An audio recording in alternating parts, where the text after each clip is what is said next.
I'm here in Medjugorje and I'm with, what's your name? Bill O'Connor. Where are you from, Bill? I'm from Wexford, Bunclody, County Wexford. And you said you came the first time when to Mexico? 1996, I came to Medjugorje. Why did you come at the time? I came because, I was a young chap. I got invited by a lady by the name of Mary Murray. Mm-hmm. She was married to she was a Summers, and Mary was a great friend of mine in Grange Con, County Wicklow. So Mary invited me. Mm-hmm. At the time I had no interest, and she asked me go home, and she says think about it. So I went home. I thought about it. The next day I rang Mary, said I'd go to Medjugorje with you, because she was a great friend of mine. Mm-hmm. So myself and Mary arrived in Medjugorje, and I had no great at that time interested in praying. So Mary told me to go to confession, Bill, and get yourself active and get yourself together, So I went to Medjugorje, as I say, in 1996, and I went to confession. But the priest held me up for a long time, 30-40 minutes. But when I came out, I became a brand new person. I felt a weight come off my shoulders. I felt this peace that I was searching for. I got it. So I said, when I have this, I'll hold on to it. And so I was there a few days. It took me a couple of days to settle in. Mm-hmm. But when I started going to Mass and doing things that I used to do, I just came that brand new person, in life. I thought life changed for me a big time. It was worth anything in the world to me, because even to this day, this is 2023, I'm back in Medjugorje. I've been in Turkey, and I just telling the wife there yesterday, we were talking about Turkey, and I said this place, Sans a Ponzi, anywhere in the world, any country in the world, is no place like this. I was in a good few countries, but this Medjugorje always calls me back. Why? Because I find great joy, mm-hmm. peace, love, happiness. People comes here for reasons. Mm-hmm. Not all the time. Probably good people come here, but bad people come here to get good, to bring themselves at peace and to see the light. When they're in darkness, they came to Medjugorje and brought themselves into great light. And you see people, some people that was talking to the table yesterday said they came here by accidental. They were in Croatia, at the beach and things like that, and so they said to take a day off to come to Medjugorje. So when they came to Medjugorje, they had to be brought back. But people tells a lot of different stories. Mm-hmm. I have one little story to share with you. In 1996, as I say, I came here to search for peace, and I met a family from Ireland. Mm-hmm. After Mass, this pale reflection lad comes over to me and he said, what's your name? I said, Bill O'Connor from Bunclody, Wexford. And he shook hands with me. But we got talking that evening, and he was a very shy chap, And his father, a wise man, he said, Bill, can you take Damien off for a walk? So I did. I said, Damien, come on, we'll go for a walk, I'll chat to you. And I said, Damien, have you any interest in Mary, Jesus? And he said, Bill, I don't believe in Jesus, Mary. I believe in nothing. And I said, Damien, that's sad. You're in a cloud of darkness. The chap was on heroin. He was suicidal. He was just desperate for prayer. He was so sad at the time. So I said, Damien, I asked the Holy Spirit to guide me. I said, Damien, if you came to a T-junction, you say you have no belief, but if you come to a T-junction and the devil is on the left and Jesus is on the right, if you had a choice, what would you do? And he said, Billy, I'd go for Jesus. Come on, Damien. I said, we'll go say a rosary. We will. So we went up the hill, and I said the rosary, and I said, Mother, this chap needs it worse than I do. Look after me another time. And I prayed for Damien from my heart. And on the way down, Damien started joining in, and next he just collapsed. And he said, Bill, you're not coming up this hill tomorrow, I'm coming up. So we prayed down the whole way down, back to the house, and his father was concerned, worried about Damien, and he says, where's Damien today, Bill? And Damien is with me, Jim, I says.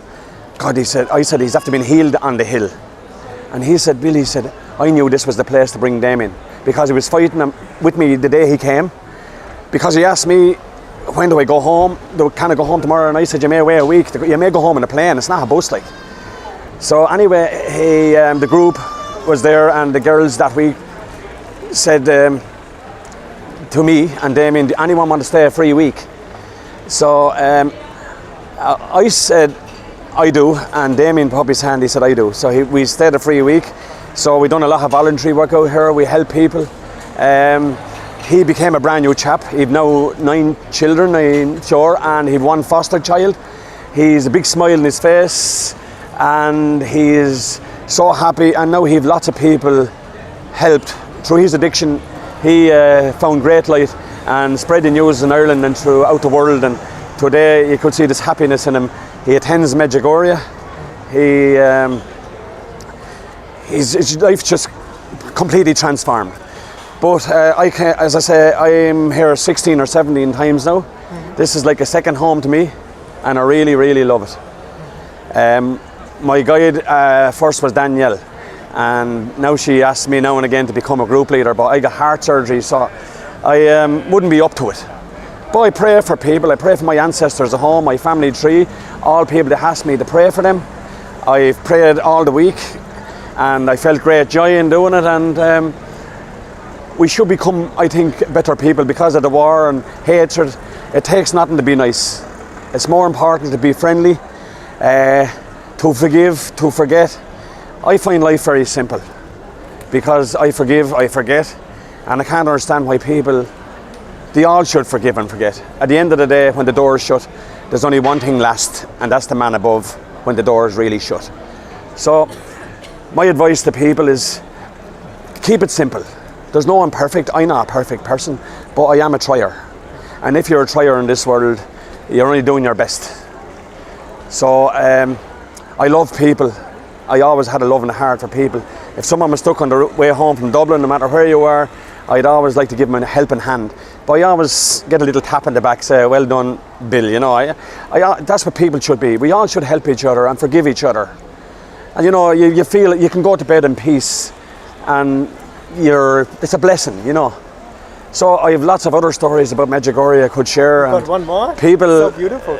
People share their messages with me. Yeah. But just what you feel to say, you know, don't worry. But sure, look, I'm here all the week, as I say, and I've prayed. I'm not bragging about what I've done. I don't want an ice cream. I'm only a trier like everyone else, but my belief in this life is to tell people to change. You know, there's so much hatred out there, darkness, bitterness, suicides, one thing another. This can all stop. Go to confession. It's very important. Like the priest said during the week, there was all this group was running to the airplane, rushing, but the past be this priest, he was going on the airplane as well. But the priest was, you know, everyone knew this was a priest, so they had no interest. So then, halfway through the flight, the plane the pilot said, I think we're all going to die. The plane is going to crash. So everyone started going around looking for this priest. They started looking for this priest, begging, where is he, where did he go? They had no interest when he passed me, and nothing wrong. It's like our soul, I think. When we saved, the doctor said, look, Bill, you, whatever, Tom, we've 2 weeks to live. Then you start thinking, where's our next step? People may turn back. And you know, it costs nothing. Water's free, prayer is free, your soul is free. It don't matter where your body goes, it's where your soul goes. Confession is for free. Confession is just number one, and then you start off from there. My belief, I'll meet my father again, and I will. I'll meet my sister again and my brother again in heaven. I know I will. I have no fear to die. I don't want to die. You know, now or next week, I want to be as long as around as I can, but still I have no fear. I just have great faith in God. I'm not a Mr. Special. I never really the best person in the world, but as I say, I am a trier. And I see you have the rosary here, right here with you. It's amazing, like strong man like you has a rosary here. People think it's for old ladies. What is the powerful about the rosary? The rosary beads is, Our Lady said in Medjugorje, I love the rosary beads because I find life very simple. At 23 years of age, I came to Medjugorje as just an ordinary person, no interest, as I say. But as I say, I went to confession, I go to Mass, I read the Bible, which is important. I say the rosary. Our Lady called it the 5 stones. The Bible, you leave the Bible in your hands, your house where it can be seen. Your Bible should be seen. It should be visible. You shouldn't lock it in a cupboard. Because you pass by. Let your family see it. Let your kids see it. You know, it brings this beautiful healing and love into your house. And you know, when you bless your house with holy water, use the blessed oil, the best salt, you know, if the demons come to your door, they won't come in. Because of the holy water, the blessed oil, they'll stay outside. No matter who come in, they hates the holy water, they hates the blessed salt, they hates the blessed oil. It's very important. And if you have a person and you're very worried about them, concerned, and you want them to become a good person and they're a bad person, you know, you can put a little bit of oil in their tea, their coat pocket, their bag luggage. You can change that person. Pray for the graces to change that person for the person that God wants them to be. And that's what I'll say. The last thing I'll say is, we're all triers. As I said, we're not perfect. We are triers. I'm a trier, but I want to change, and I like to see everyone change into the person that God may give all people, everyone, the graces to the people He wants them to be. And hopefully this wars will stop, and there'll be great joy will come into this world. It'd be great. I'd love to see it, and that's about it for now. But wow, it's beautiful, and you also see that prayer life is important. Direct communication with God. You pray and say, "This is my situation, help me." You do the same thing. Relationship? Yeah, very good. I find my marriage is good. My family, they go to mass every weekend.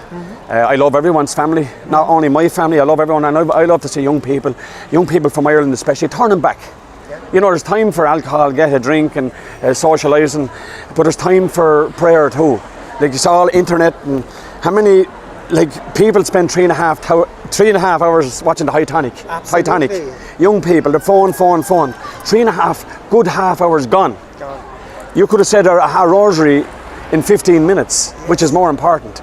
Yes, maybe watch the Titanic and then say a rosary or whatever. But all this pornography and things like that, it's wrong. My friend, I told the priest, my friend sent me pornography, and the priest told me he's not your friend. How can you call him a friend if he's sending you pornography? Just pray for the grace that he'll change and just delete it. But tell me you're a cat. Not give peace. Yes, it won't give you the peace. Pleasure, nothingness. Yes, but people think that's funny. It's not funny. Yeah. As I say, I'm not Mr. Special, and now that I've learned, I'm a trier. Yes. But the priest said that he's not your friend. Pray for that person who was sending you the pornography and everything else. And I did. I just prayed for him. He thinks it's natural, but the priest said, "You're a Catholic. Tell him I'm a Catholic." Absolutely. You know. Yeah. So little things like that, you know, can change people's lives.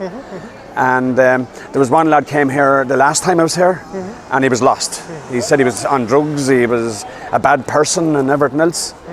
And he said, "Where are you from?" I said, "From Ireland." He said he was from Ireland, so I gave him a hug. And I said, "You know, I'm going to pray for you. I'm going to go home, and I told him you're a good person."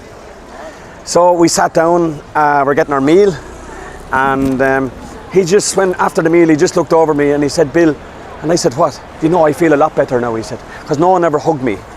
No one told me that I'm not you are a good person," I said. So my belief, I was gone home the next day, that things worked out real well for him, and I didn't hear from him, but I have it in my heart that he was in the right place. Yes. You know. And it's so much, a friend of mine said, we have a subnutrition of love. Everybody says, nobody hugged me, nobody gave me a compliment, and it costs nothing. Mother Teresa of Calcutta says, a smile, you can give it out 1,000 million times. No? But the thing is, I think in life, you know, when you see a person down, encourage him. Yes. Say kind words.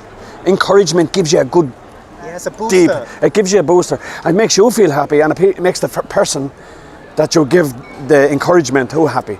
You know, you don't insult anyone or gossip, and you try your... Waste of time. I feel so relaxed in life. I feel I am a kind person. As I say, I'm not bragging about what I'm going to say. I don't want an ice cream from Hans, but I'd love to, you know, I love people. It's one thing in my heart, I love people. And I love of everyone to change, to be good people and enjoy life. It's simple, it's real simple. I can't understand it. I'm here today and I let go. I feel so relaxed. Priest told me one time in Medjugorje, he said some people are like a hamster. They want to be here, there, everywhere, all over the place. A hamster in a cage, he wants to go faster, faster. Slow down. There's no need. Relax the mind. You don't have to be there, here, at the one time. You find this. You're finding this peace that you're searching for then. And you know, people can learn from that. Yes. And where's your favourite spot here in Medjugorje? My favourite spot in Medjugorje, there's lots of famous spots here. The Cross Mountain, Apparition Hill. I find my favourite, where I'm after coming from now, my favourite place in Medjugorje is the Stations of the Cross. And it's so simple. It's right behind the risen Christ. And I find great peace there. Unbelievable. Unbelievable, yeah. And what would you tell people? Why come to Medjugorje one time? Why I've came one time? Why should they come to Medjugorje one time, people? What would you tell them as an advice? I can't tell people what to do. But I experienced darkness in my life. And now I experience great light. Even when I go home, I feel at peace. I feel some days, like, you know, like everyone else, obviously, you could be, and then the next day, you just pray to God to help you, give you the grace, to give you that boost, you know, like I give to people. So people should come to, well, you can pray at home. You can follow the program of Medjugorje at home. You can come here. If you come, people, it takes a couple of days to settle in, but anyone I think that ever came here came back. As I say, I was in different countries, and you know, beaches and everything else, and enjoyments and boats, wherever. And I recommend this to the last. I do like a holiday, but this is number one to me.